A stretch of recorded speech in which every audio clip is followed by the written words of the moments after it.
Pour ne rien manquer, abonnez-vous maintenant. Les vraies voix Sud Radio. Et 3 mots dans l'actu. Bonsoir Félix Mathieu. Bonsoir tout le monde. Et vos 3 mots sont revoyure, drapeau et usurpation. Revoyure dans 5 semaines. L'intersyndicale donne rendez-vous le 6 juin, soit l'avant-veille de l'examen d'une proposition de loi d'abrogation de la réforme des retraites. Le drapeau européen obligatoire devant les mairies aux côtés du drapeau tricolore de la France, c'est la proposition de loi initiée par des députés macronistes. Elle sera examinée demain en commission. Et puis comment rouler plein pot sans se faire embêter par la police? 2 livreurs toulousains ont cru trouver la bonne idée, coller un logo d'SOS Médecins sur leur voiture, et ça n'a pas fonctionné. Les vraies voix Sud Radio. Elle s'affiche toujours unie contre la réforme des retraites. L'intersyndicale a accouché tout à l'heure d'une nouvelle date, le mardi 6 juin, 14e journée d'action contre la réforme des retraites. Objectif, se faire entendre le 6 juin des députés qui vont examiner 2 jours plus tard une proposition de loi pour abroger cette réforme des retraites.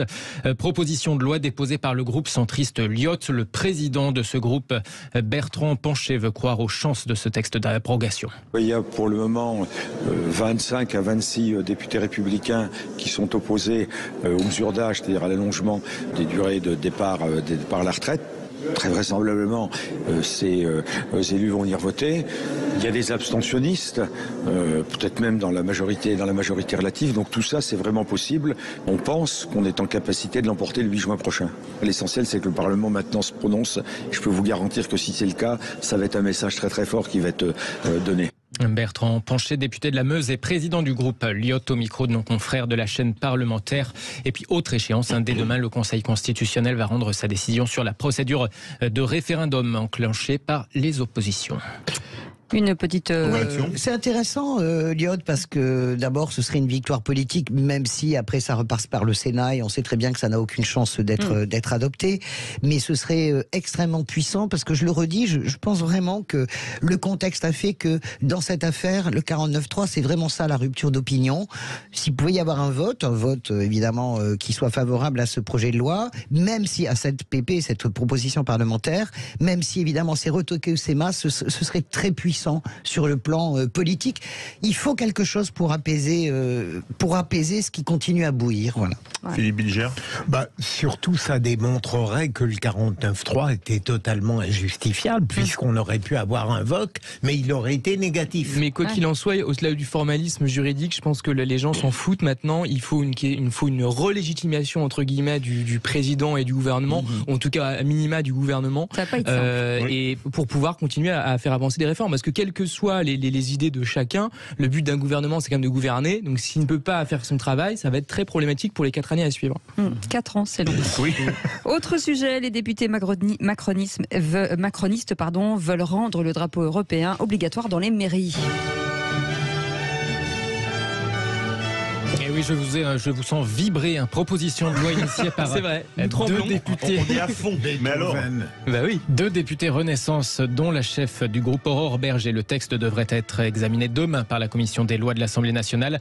Alors eux prétendent combler un vide juridique. Le code de l'éducation prévoit des drapeaux français et européens devant les écoles, mais rien n'est écrit nulle part sur les hôtels de ville. Certaines mairies préfèrent mettre un drapeau régional plutôt que celui de l'Europe, déplore le groupe Renaissance pour justifier cette initiative. Une façon aussi, sans doute, évidemment, d'agacer les oppositions et pas seulement le RN, puisque en 2017, souvenez-vous, Jean-Luc Mélenchon avait pesté en apercevant le drapeau bleu étoilé dans l'hémicycle de l'Assemblée. Et ça vous inspire quoi? Est-ce qu'on a le son de Jean-Luc Mélenchon? Non, on n'a pas le son de Jean-Luc Mélenchon. supporter ça. Ah. Attends, c'est la République française ici, c'est pas la Vierge Marie là. Je comprends pas. Ce truc est pas constitutionnel. Voilà, ce truc n'est pas constitutionnel. Les origines mariales, puisque le dessinateur de ce drapeau européen avait reconnu s'être inspiré de cette auréole d'étoiles sur fond bleu qui a inspiré le drapeau européen et qui sert dans l'iconographie chrétienne à symboliser la Vierge Marie. D'abord, il est beau, ce drapeau européen. Moi, ça ne me gêne absolument pas. Je pense en plus que devant les mairies, on peut mettre un drapeau européen, le drapeau régional, la croix, par exemple, la croix catalane à Toulouse, c'est très beau. Et La croix d'Occitanie. La d'Occitanie, pardon, c'est très beau. Oui, pardon, catalane, je vais me faire tuer. Excusez-moi. Et voilà, moi ça me gêne pas. Je pense que c'est le timing qui est débile. C'est-à-dire que c'est encore fait pour consolider la petite majorité, les 25% qui votent pour vous. Encore un petit problème de calendrier, quoi. Mais c'est fait exprès. C'est ça la perversion du truc, c'est que c'est fait exprès, c'est fait pour haïsquer encore plus, c'est fait, comme on dit chez nous dans le Sud-Ouest, c'est fait pour emmerder encore plus, c'est fait pour ça. C'est pas de la bonne politique. Vraiment, ces gens-là sont en dessous de tout. Moi, je le redis tous les jours, jour après jour. En tout cas, je pense qu'à une heure où il y a 90% des lois votées qui sont d'initiative européenne, c'est pas absurde de rappeler qu'on appartient à l'espace européen. Non, je veux dire, à mon nez, quelle que soit l'opinion qu'on a. Moi, ce qui me fait peur, parce que c'est que ça aggrave le populisme anti-européen. Ouais. Oui, et puis c'est pas le moment, on est d'accord. On s'en fiche. Moi, j'aime ce drapeau européen, mais est-ce que c'est le moment de le faire ? Tout le monde parle de souveraineté, et bam.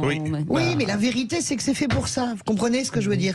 Et c'est une façon de faire de la politique. De refracturer en 2005. De recasser. Sur le timing, je suis d'accord, ouais. On recasse, on refracture, on se repositionne, on s'en fout. Faites de la politique, vraiment, occupez-vous des gens. Voilà. Et on termine avec une astuce qui n'a pas fonctionné, Félix. Ne faites pas ça, c'est fait par des professionnels. Ne faites surtout pas ça. De livreurs de repas à domicile toulousains croyaient sans doute qu'en floquant leur voiture avec le logo de l'association SOS Médecins, la police serait plus indulgente en les voyant débouler à vive allure.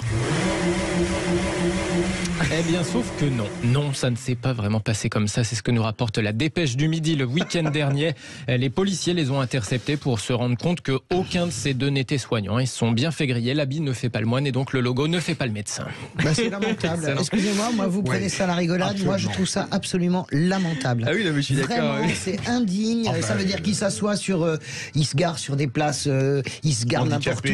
Non, mais c'est extrêmement bête. C'est bête et ça me fait pas marrer. Ça me fait pas marrer du tout, moi, vraiment. Mais les gens qui prennent une carte handicapée pour il y a ça aussi. Et ceux qui se déguisent en policiers pour piller des pour braquer la bijouterie bulgare. Même chose. C'est-à-dire tout le monde prend le costume de tout le monde. Et on dira que la Bravem ne sert à rien, franchement. Non, c'est vrai, elle sert à rien, pas grand-chose. À part taper sur les gens. Non, en l'occurrence, elle sert à cambrioler, à faire un braquage. Oui. Enfin, on va pas partir sur la Bravem parce qu'on va pas finir les. Non, mais justement, c'est le prochain débat en plus. Et c'était bien glissé par Philippe comme ça, gratuitement. J'aime beaucoup l'amitié discordante avec vous. Ce que j'aime, c'est votre côté Aurore Berger, foutre la merde comme ça en une phrase. Vous voulez dire créer les problèmes. Oui, j'ai très mal parlé, pardonnez-moi, mais vous avez un petit côté Aurore Berger comme ça. Oui, mais remarquez, je me cache pas. Non mais je vous aime parce que vous assumez tout ce que vous êtes, un réac conservateur. Jamais de déni avec Philippe Bilger. Non, il assume. Je dis la vérité à mon un réac grand conservateur qui a quelques passions et quelques fulgurances de temps en temps pour la gauche et pour Macron. Mais vous êtes un vrai réac conservateur. On sent comme est-ce que c'est une déclaration d'amour? Non, je l'aime. Nous, on pourrait parler de littérature. Oui, mais bien sûr.